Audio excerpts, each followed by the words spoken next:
मैं राजकुमार और संसदीय क्षेत्र बांसवाड़ा राजस्थान से। आज संविधान दिवस के उपलक्ष्य में जिस तरह से आज 75वीं सालगिरह मनाई जा रही है संविधान की, लेकिन संविधान के अंदर आदिवासियों के हितों के लिए 5वीं अनुसूची का प्रावधान किया गया है, उसको आज तक धरातल पे लागू नहीं किया गया है।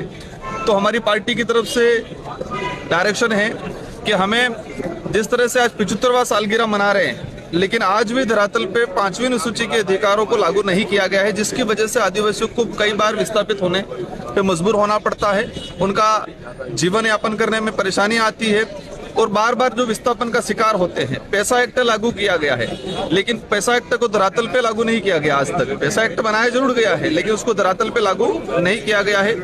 देश के अंदर योजनाएं बनती है, योजनाएं जनसंख्या के हिसाब से बनती है। तो लंबे समय से जनगणना को लेकर जो डिमांड चल रही है, तो हमारी जो पार्टी की तरफ से डायरेक्शन है कि जल्दी से जल्दी जनगणना की जाए, ताकि हमारे देश की जो योजनाएं बन रही है, ये योजनाओं को एक सुव्यवस्थित तरीके से योजना बनाई जाए। तो हमारा आज विशेषकर हम लोग संविधान दिवस मना रहे हैं, लेकिन संविधान की 5वीं अनुसूची को लागू नहीं किया गया, जिससे पूरे देश के आदिवासी को, यहाँ दलित तो कहीं न कहीं चिंतित है और एक आस लगा के बैठा हुआ है कि 75 साल हो गए, लेकिन आज तक हमारे जो संविधान को धरातल पे लागू नहीं किया गया है। जिन समस्त मांगों को लेकर हम लोग ये प्रदर्शन कर रहे हैं। राजकुमार जी, आप खुद एक ट्राइबल कम्युनिटी से आते हैं, इस देश की राष्ट्रपति जो प्रथम नागरिक है वो भी ट्राइबल कम्युनिटी से आती है, तो क्या अपनी मांग को लेकर क्या आप राष्ट्रपति तक वो करेंगे? बिल्कुल, आपका सही सवाल है कि आज देश के सर्वोच्च पद पे एक आदिवासी राष्ट्रपति